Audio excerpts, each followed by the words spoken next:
우리를 초청해 주셔서 은혜 주시고 또 태초에 만드신 하나님의 형상을 회복하기 위해서 예배의 자리로 불러주신 하나님을 찬양합니다.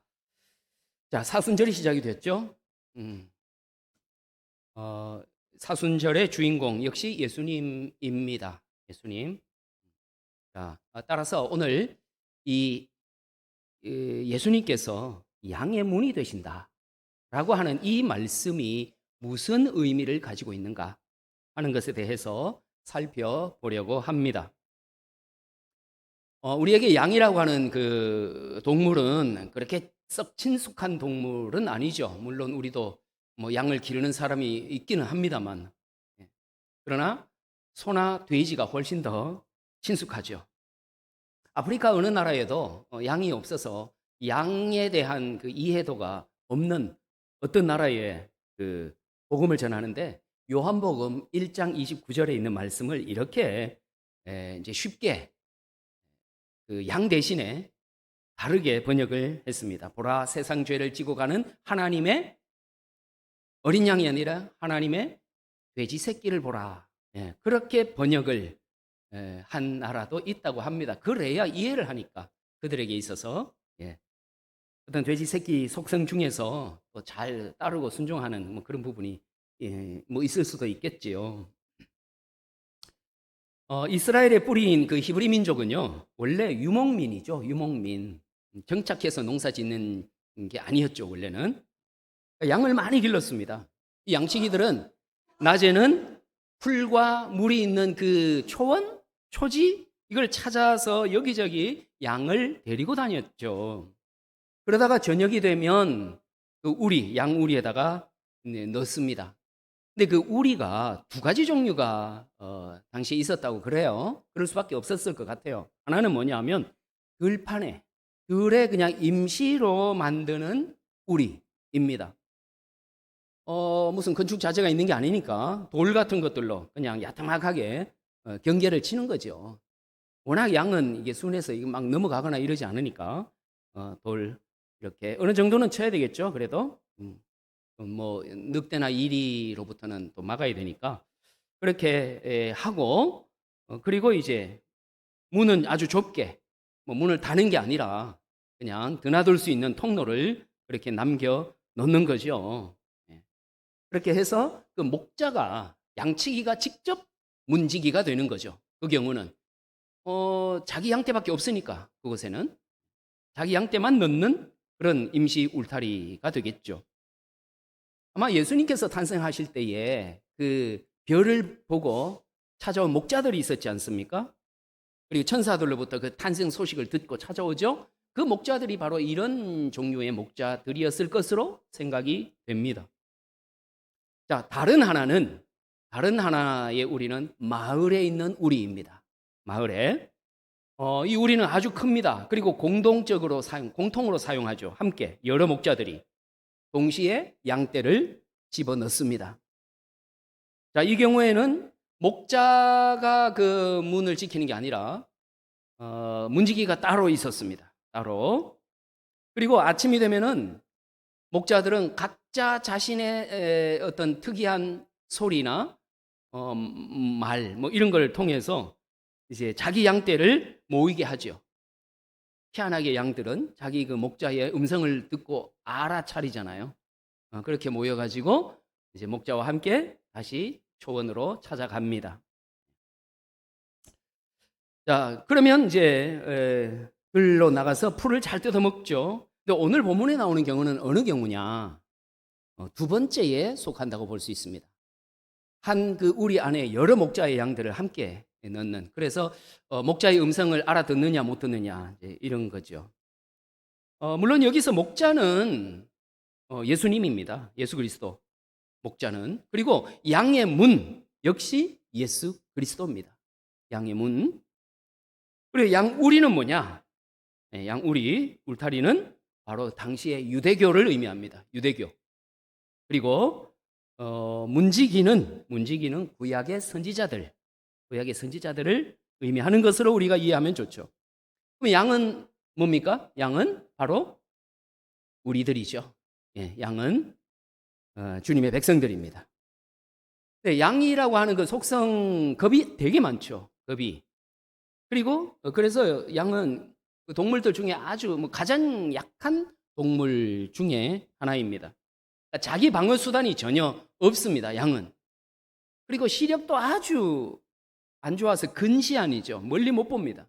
가까운 것만 이렇게 조금 보고. 그래서 방향을 모릅니다. 양은. 방향을. 그래서 목자가 이끌지 않으면 방향을 모르는 거죠. 뭐 저 우리 이렇게 야생의 염소나 이런 거하고는 다릅니다. 예.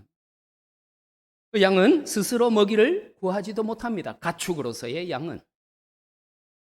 어떻게 보면 우리를 이렇게 연약한 양에다가 비유하는 게 기분 나쁠 수 있는데, 그런데 우리 주님이 보실 때 우리 모두는 사실 이렇게 약하디 약한 존재라는 것입니다.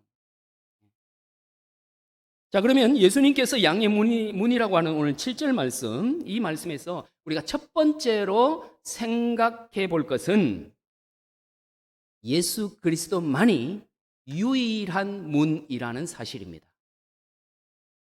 성경은 우리에게 분명하게 말씀하십니다. 다른 이로서는 구원을 받을 수 없나니 천하 사람 중에 구원을 받을 만한 다른 이름을 우리에게 주신 일이 없습니다. 예수님만이 유일한 문이다. 예수님만 유일한 길이다. 이러면 반발하는 사람들이 있습니다. 특히 뭐 다른 종교나 다른 세상에 있는 사람들은 그럴 만도 하죠. 카피라이터 이만재 씨라는 분이 계시는데요. 일찍이 예전에 막전엔 찐빵 뭐 이걸로 되게 유명한 분인데 이분이 수백 명의 젊은이들을 대상으로 조사를 한 것을 토대로 교회 가기 싫은 77가지 이유라고 하는 책을 썼습니다. 교회 가기 싫은 이유 77가지. 거기에 보면 기독교는 너무 배타적이다. 너무 독선적이라는 것입니다. 타 종교도 존중할 줄 알아야 되지 않느냐. 이웃을 사랑하라는 그 좋은 말은 다른 종교에도 있지 않느냐. 맞는 말이죠. 맞습니다. 틀리지 않습니다. 다른 종교나 종교인들 존중하고 사랑해야 합니다. 당연히. 가끔 보면 예수 믿는 사람들이 너무 할 때가 있습니다. 스님이 이제 시주하러 오면, 예? 그냥 예수 믿어요 하면서 문을 쾅 닫아버린다든지, 예, 그런 모습을 생각할 수 있죠. 물론 교회가 혹은 목회자가 잘못 가르친 것 때문이죠. 좋은 태도가 결코 아니죠. 혹시 그런 스님을 만나면 어떻게 해요? 저는 예수님을 믿지만 그 시주를 하면서 말이죠. 이 시주를 받아서 좋은데 쓰십시오 하면서 건네주면 얼마나 아름다운 모습이겠습니까? 예. 그러면 스님도 뭐 감동하거나 뭐 감동 안 하더라도 나쁜 감정을 가질 이유가 없죠. 스님이 더운 여름에 힘들어하면 얼음 냉수라도 대접하고, 예, 그렇게 좀 뭐 줄 것은 주고, 그리고 뭐 몸으로든 입술로든 복음을 전하는 그런 사람이 진짜 예수쟁이 아니겠습니까? 그렇다고 해서 거기에 뭐 불교에 혹은 다른 종교에 거기에 구원이 있다고 인정하기 때문에 존중하고 배려하는 건 아닙니다. 예. 그들을 위해서도 예수님께서는 십자가를 지셨잖아요. 교회 다니는 사람만 위해서 예수님이 십자가 지신 거 아니잖아요. 그렇죠? 세상의 모든 사람을 위해서, 저 교도소에 있는 살인자까지도 모든 사람을 위해서 예수님은 십자가를 지셨습니다. 다른 종교나 다른 종교인을 사랑한다는 말하고 진리의 문제하고는 별개입니다. 구분해야 됩니다. 그거는. 예. 그걸 같이 이렇게 생각해 버리면은 배타적이 돼 버리죠. 진리는 양보할 수 없습니다. 진리는 양보할 수 없는데 사랑은 모든 사람이 다 대상입니다. 그래야겠죠? 이거를 잘 구분해야 합니다. 자, 주님이 말씀하셨습니다. 내가 곧 길이요 진리요 생명이니 나로 말미암지 않고서는 아버지께로 올 자가 없느니라. 예. 세계적인 종교의 창시자들 중에 자신을 하나님이라고 주장한 분은 예수님 뿐입니다. 그 이후에 많은 이단들이 있지만 세계적인 종교의 창시자들 중에 예수님만이 내가 유일한 문이라고 말씀하셨습니다. 뭐 이런 걸로는 부족하죠. 중요한 거, 세계적인 종교 창시자들 중에서 예수님만 유일하게 죽었다가 다시 살아나셨습니다.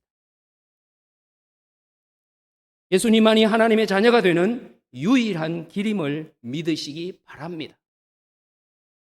그러면서 다른 종교인 만났을 때 거기에는 뭐 없어 이렇게 말할 필요가 없어요. 왜 싸웁니까? 내가 믿는 하나님에 대해서 확신을 가지고 있는 게 중요하지. 니네들은 구원이 있네 없네 따질 필요가 없습니다. 내 믿음에 대한 확신을 가지고 있는 게 중요합니다. 이 진리를 발견한 사람은요, 당장은 막 상황과 환경이 힘들고 어려워도요, 절대로 믿음을 떠나지 않습니다. 진리를 발견한 사람은. 자, 그래서 예수님께서 유일한 문이다 라고 하는 거죠. 양우리에는 뭐 옆문 있고 뒷문 있고 이러지 않습니다. 오직 출입문밖에 없습니다. 유일합니다. 자, 두 번째, 예수님이 양의 문이라고 하는 말씀의 의미는요, 예수님을 통해서만 영원한 생명을 얻는다, 그런 의미입니다.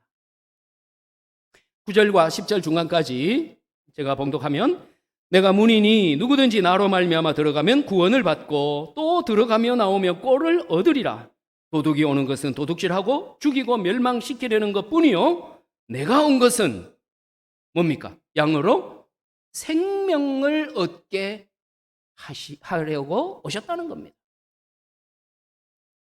9절에는 구원을 나로 말미암아 들어가면, 그러니까 누구든지 내가 문인데 나로 말미암아 들어가면 구원을 받는다. 이 구원을 받는다는 9절의 말씀과 10절에 나오는 양으로 생명을 얻게 하고 생명을 얻는다는 말씀, 같은 의미입니다. 같은 의미.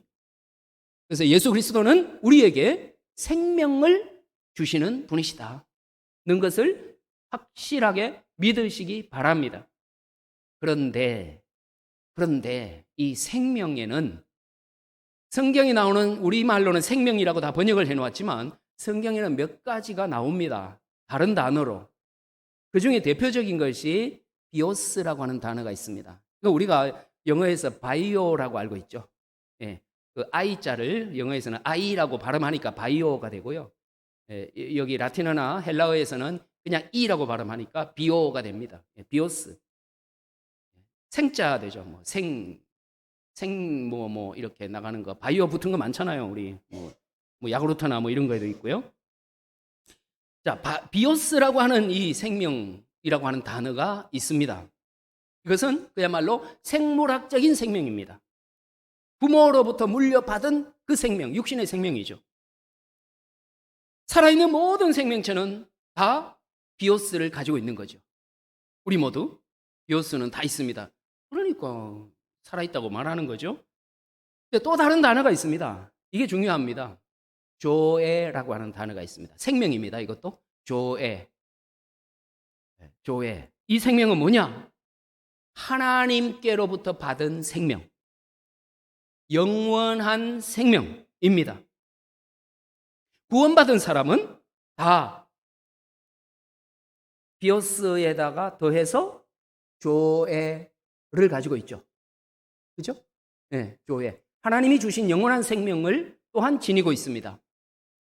이게 중요합니다. 그래서 오늘 10절에 나오는 10절 말씀에 내가 온 것은 양으로 생명을 얻게 하고 할 때, 이 생명은 비오스입니까? 조에입니까? 왜 대답이 없습니까? 너무 쉬워서요? 조에죠? 조에입니다. 우리는 조에가 있기 때문에 비오스가 끝나더라도 우리는 막 그렇게 막 너무 애타하지 않습니다. 세상 사람들은 비오스가 끝이라고 생각하지만 예, 우리는 비오스가 자연스럽게 조회로 넘어가는 거죠. 우린 육신의 삶이 끝나더라도 그 이후의 시간이 우리에게는 이어집니다. 존재의 방식이 달라지는 거죠. 그래서 이 육신 가지고는 못 가니까 신령한 몸, 성경에 그렇게 나오죠? 신령한 몸을 입고 다시 조회로 이어집니다. 그렇지 않으면 우리가 뭐하러 신앙생활을 합니까? 그냥 도덕 생활 하려고? 교양 쌓으려고? 모르죠. 그런 목적으로 다니면 몰라도. 네.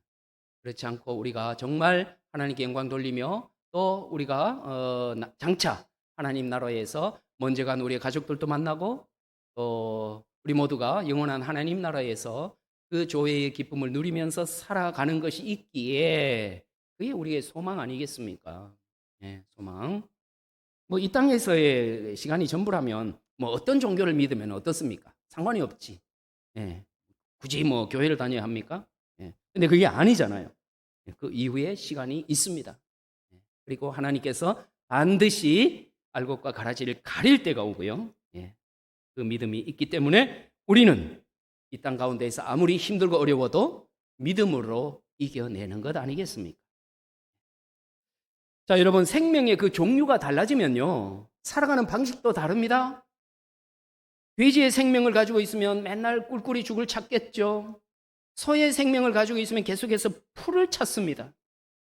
고양이 생명을 가지고 있다면 쥐를 찾아다닐 겁니다.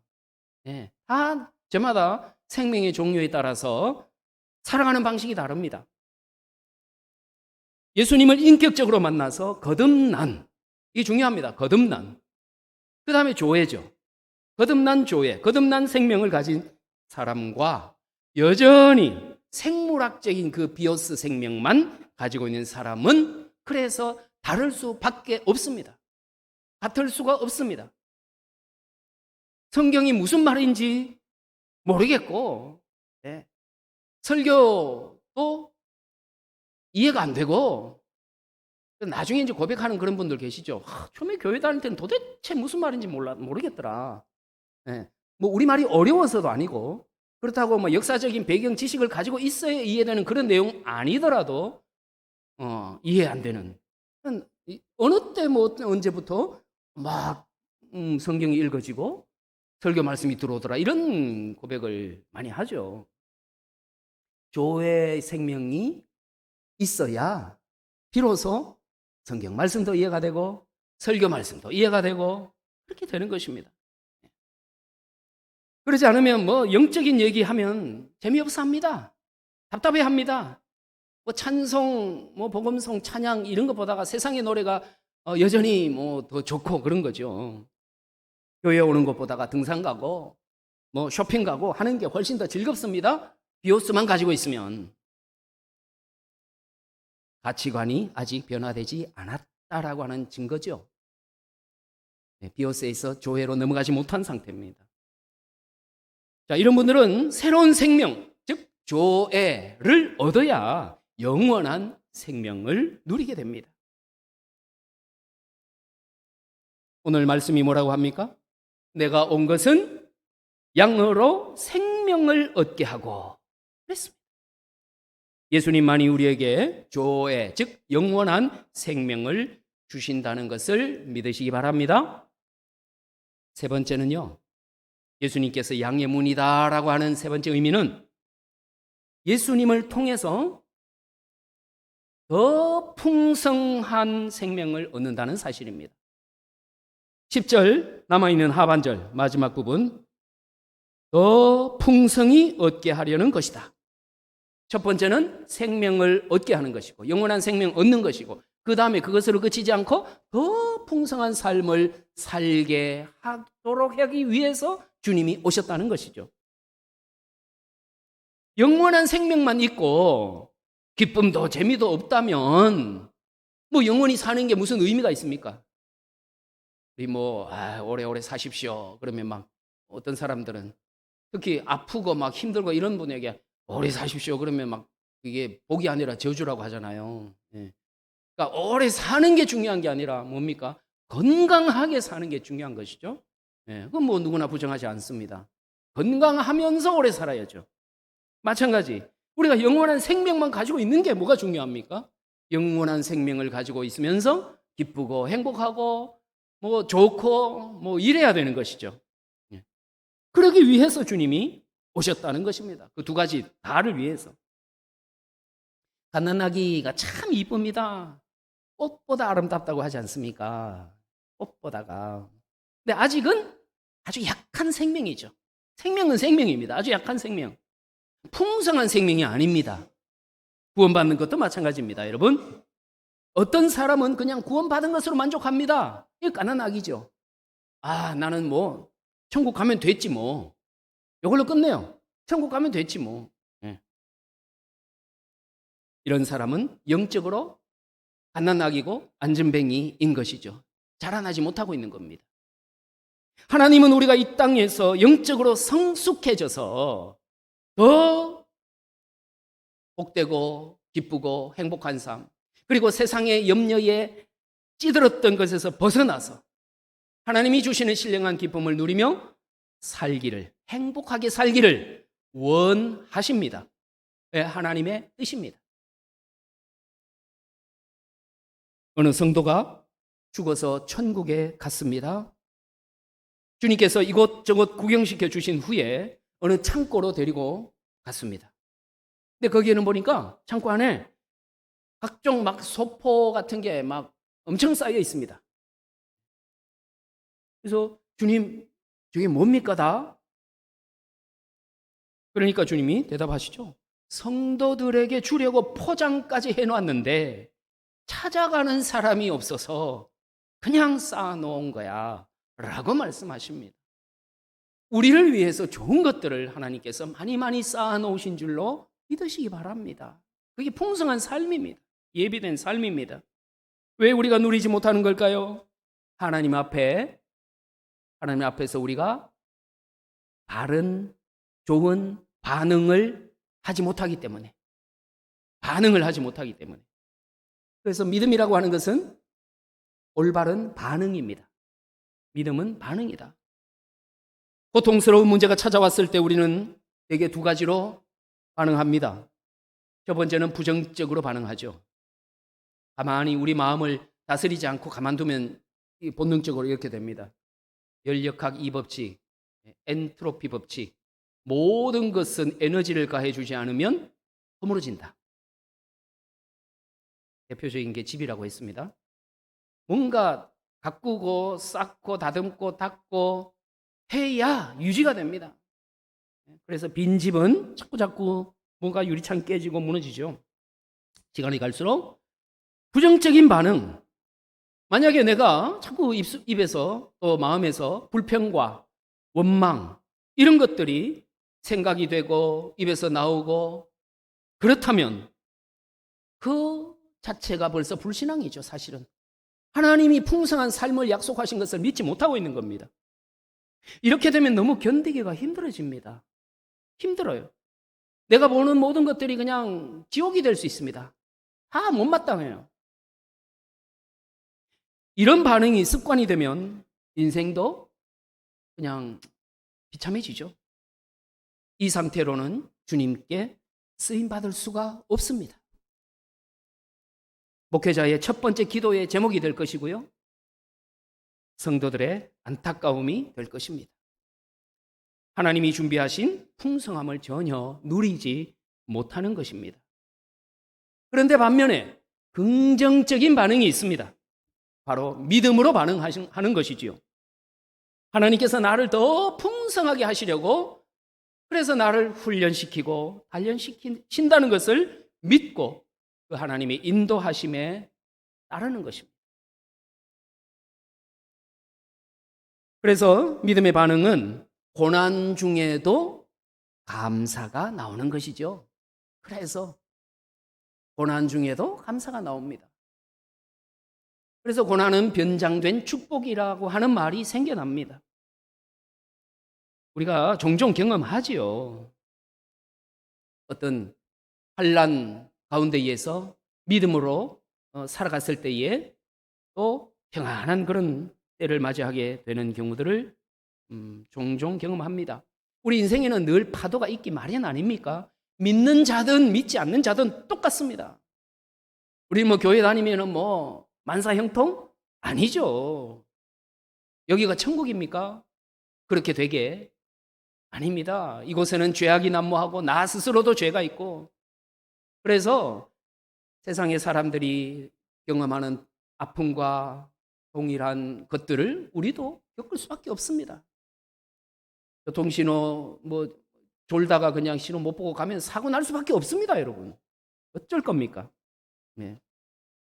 중요한 것은 그때 우리의 반응입니다. 그런 일을 만날 때 우리의 반응이죠. 일본에 유명한 작가가 있습니다. 미우라 아야코라고 하는 작가 들어보셨을 거예요. 빙점이라고 하는 유명한 소설을 쓴 작가죠. 빙점, 이게 영화로도 만들어지지 않았습니까? 네, 빙점. 네, 그 작가가 여러 가지 이제 지병으로 고생을 하면서 이런 시를 썼습니다. 이런 시를. 병들지 않고서는 드리지 못할 기도가 따로 있습니다. 무슨 말입니까? 병들어야만 드릴 수 있는 기도가 따로 있다는 것이죠. 병들지 않고서는 믿을 수 없는 기적이 따로 있습니다. 병들어 봐야 믿을 수 없는 기적을 경험하게 된다는 것입니다. 병들지 않고서는 들을 수 없는 말씀이 따로 있습니다. 병들지 않고서는 가까이 갈 수 없는 성소가 따로 있습니다. 병들지 않고서는 우러러볼 수 없는 얼굴이 따로 있습니다. 병들어 봐야만 볼 수 있다는 것이죠. 오직 병들지 않고서는 나는 인간이 될 수조차 없습니다. 이런 시를 썼습니다. 이분이. 환란이 올 때에 이런 반응을 할 수 있다면 물론 억지로 안 되죠. 우리는 그냥 하나님께 기도할 뿐입니다. 외칠 뿐이고 때로는 하나님을 원망하고 부르짖을 뿐입니다. 시편에 있는 것처럼. 그러다가 보면 부르짖는 자를 외면하지 않는 하나님이시잖아요. 구약 성경 전체를 부르짖을 때에 하나님이 항상 응답해 주십니다. 예. 그래서 이렇게 반응할 수 있다면 그야말로 우리는 세상에서 감사하지 못할 것이 없을 겁니다. 예. 말씀을 정리합니다. 사랑하는 여러분, 사순절 첫째 주일을 맞이하면서 첫 번째, 예수님은 유일한 문이시다. 유일한 문이라고 하는 이 사실 가슴에 새깁시다. 두 번째, 예수님을 통해서 영원한 생명, 조의 영원한 생명을 소유하십시다. 세 번째, 예수님을 통해서 더 풍성한 삶을 누릴 수 있기를 주님의 이름으로 축복합니다. 이것을 위해서 주님이 몸소 이 땅에 오셨고 십자가의 길을 기꺼이 감당하셨습니다. 이제 그것을 앞두고 있는 사순절을 시작했습니다. 믿음으로 여러분 잘 반응해서 이 좋은 것들을 전부 누리실 수 있기를 주의 이름으로 축원합니다. 기도하겠습니다. 비오스 육신의 생명을 조의 영원한 생명으로 이어주신 예수 그리스도의 은혜와 몸소 우리와 같은 몸을 입고 이 땅에 오신 하나님의 사랑과 믿음으로 반응하도록 끊임없이 우리를 채근하시고 격려하시는 성령의 교통하심이 안개처럼 불처럼 금방 사라지고 시드는 인생의 선악과를 거부하고 양의 문으로 드나들며 더 풍성한 삶으로 나아가기 원하는 주님의 모든 양들과 함께하여 주시기를 간절히 축원하옵나이다. 아멘.